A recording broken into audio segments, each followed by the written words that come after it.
Halo guys, ketemu lagi bersama Hadi di Unbox Edik. Dan ini adalah Redmi Note 9 Pro. Handphone yang udah gua pakai selama beberapa minggu, dan di video ini gua mau sharing pengalaman gua selama penggunaan beberapa minggu dengan si Redmi Note 9 Pro. So, yang pertama yang mau gua bahas adalah dari sisi bodinya. Jadi si Redmi Note 9 Pro ini dia memiliki bentangan layar 6,67 inch dan dilapisi oleh Gorilla Glass 5 pada bagian depan dan belakangnya. Walaupun pada sisi framenya dia masih plastik, jadi belum aluminium. Dan di layar depannya sendiri udah dilapisi oleh sebuah screen protector.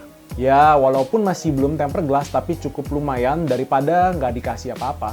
Dan untuk layar depannya sendiri dia ada sedikit perubahan dari Redmi Note 8 series. Jadi untuk si Redmi Note 9 yang Pro ini, dia udah nggak pakai poni lagi dan dia sekarang pakai tompel. Dan kalian lebih suka layar berponi atau layar bertompel? Ngomongin soal layar, si Redmi Note 9 Pro ini dilengkapi dengan layar panel IPS Full HD dengan rasio 19,5:9. Jadi dia belum menggunakan panel Super AMOLED. Untuk spesifikasi lengkapnya sendiri, dia menggunakan chipset Qualcomm Snapdragon 720G dengan fabrikasi 8 nanometer, MIUI 11 dengan Android 10, quad kamera dengan kamera utamanya 64 megapiksel f1.9, ultra wide 8 megapiksel f2.2, makro ada di 5 megapiksel f2.4 dan depth sensor 2 megapiksel f2.4. Dan untuk kamera depan sendiri, dia menggunakan 16 megapiksel dengan f2.5. Untuk RAM dan storage ada dua jenis, ada yang 664 dan juga 8 128 GB. Dan untuk baterainya ada di 5020 mAh dengan fast charging 30 watt dan dia juga belum mendukung wireless charging. Dan yang terpenting, dia sudah punya NFC. Dan masih seputar layar karena dia belum menggunakan panel Super AMOLED, jadi fingerprintnya belum ada di layar. Dan juga bukan ada di belakang dari bodinya. Jadi sekarang fingerprintnya berada di samping yang menyatu dengan tombol power. So far, fingerprintnya nyaman-nyaman aja waktu dipakai. Responnya juga cepat dan akurat. Jadi mungkin yang belum biasa menggunakan fingerprint di samping tinggal penyesuaian aja sih. Oh ya, satu lagi, dan masih seputar layar juga, jadi si Redmi Note 9 Pro ini belum mendukung untuk refresh rate di 90 Hz ataupun di 120 Hz. Jadi dia masih di 60 Hz. Mungkin sekarang banyak tetangganya merek lain yang sudah di 90 Hz, dan mungkin itu bisa jadi salah satu kelemahan yang ada di handphone ini. So far selama gue pakai Redmi Note 9 Pro ini sih, gue nggak terganggu dengan refresh rate layarnya yang masih rendah ya, yang 60 Hz. Karena mungkin gue juga terbiasa dengan handphone-handphone yang masih di 60 Hz ya. Tapi mungkin bagi sebagian orang itu akan menjadi sebuah masalah. Dan mungkin dia akan berkata, mending dibekali Snapdragon 720G, so pasti bikin performanya cukup ngebut, khususnya untuk di handphone mid-range. Dan waktu gua tes dengan AnTuTu benchmark, skornya mencapai 280 ribuan. Dan dengan skor tersebut harusnya bermain game lancar pakai banget. Waktu gue coba main ML lancar banget, dan dia juga udah bisa disetting di high frame rate. Untuk di COD Mobile dia bisa disetting sampai very high.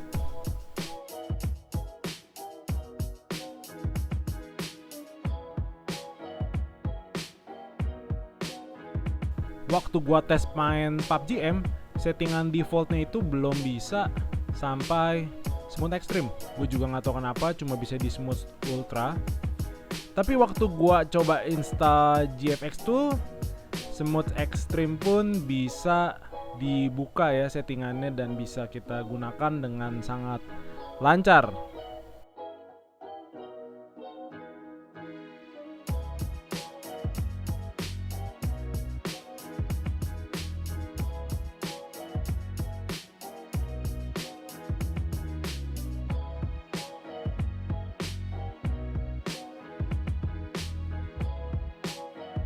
Dan untuk baterainya sendiri cukup awet.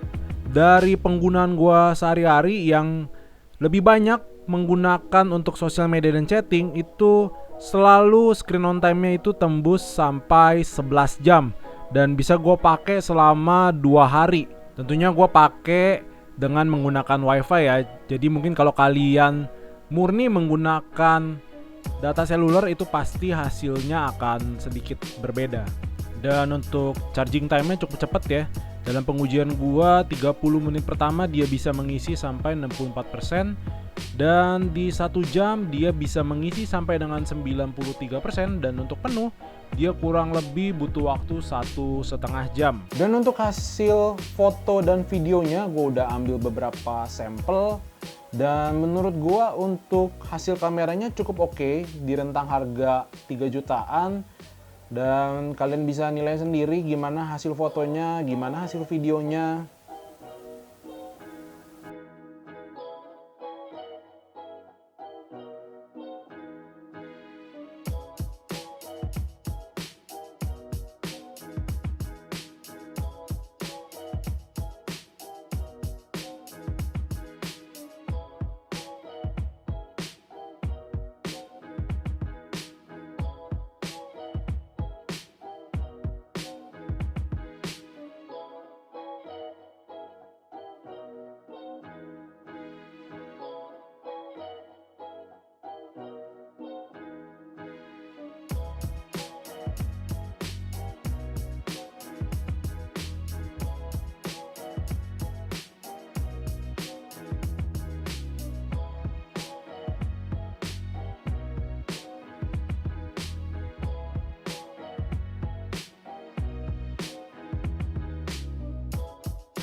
Dan ini adalah perekaman video dari Redmi Note 9 Pro di resolusi Full HD 30 fps. Untuk kamera belakang sendiri dia bisa sampai 4K 30 fps, dan untuk yang Full HD dia juga bisa untuk 60 fps. Jadi Full HD mentok sampai 60 fps dan 4K mentok di 30 fps.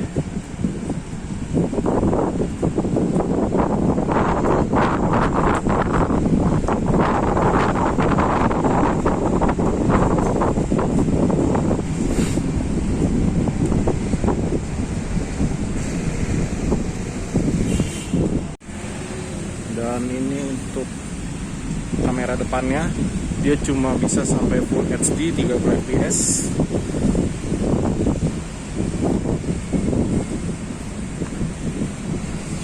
Jadi dia nggak bisa 4K.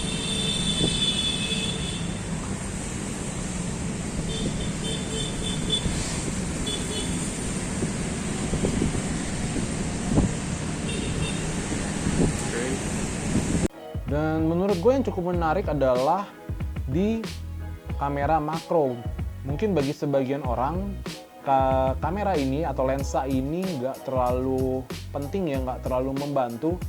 Tapi gue ada satu case di mana akhirnya gue pakai si lensa makro ini waktu gue ngambil sebuah gambar yang detail ataupun video yang detail. Jadi waktu itu gue ngambil sebuah gambar dari keycaps ataupun video dari keycaps. Waktu gue pakai kamera utama dia kesulitan untuk ngambil detailnya, dan waktu gue pakai kamera makro dia bisa bener-bener kasih lihat detail yang sedetail-detailnya. Tapi so pasti waktu kalian pakai lensa makro pastikan cahayanya cukup, karena kalau cahayanya kurang hasilnya hancur sih. Dan salah satu fitur yang paling digemari oleh pengguna Indonesia adalah NFC. Dan kabar baiknya, Redmi Note 9 Pro ini sudah memiliki NFC. Dia juga memiliki LED notifikasi. Dan menurut gue ini cukup membantu karena layar sendiri belum support untuk always on. Jadi kalau ada notifikasi kalian bisa segera tahu. Walaupun lampunya menurut gue cukup kecil. Kesimpulannya, apakah Redmi Note 9 Pro ini recommended? Di harga 3 jutaan, menurut gua handphone ini cukup lengkap, mulai dari prosesor yang kenceng, baterai yang gede, charge cepat di 30 watt, kamera bagus, lensanya lengkap, dan paling cuma satu kekurangannya menurut gua di handphone ini. Dia belum mendukung refresh rate tinggi ya. Tapi menurut gua nggak terlalu mengganggu, dan so far itu kembali lagi ke kalian. Apakah kalian butuh refresh rate yang tinggi atau enggak? Dan menurut gua terlepas dari itu, handphone ini cukup lengkap dan cukup recommended buat dibeli di harga 3 jutaan. Oke, kira-kira segitu dulu aja untuk video review Redmi Note 9 Pro. Dan jangan lupa buat kalian yang mau tanya ataupun mau kasih komentar, kalian langsung tulis aja di kolom komentar di bawah. Dan jangan lupa untuk subscribe Unbox Edik. Kalau kalian suka dan terbantu dengan video ini, boleh di like, boleh di share ke teman-teman kalian. Dan kita ketemu lagi di video selanjutnya. Bye!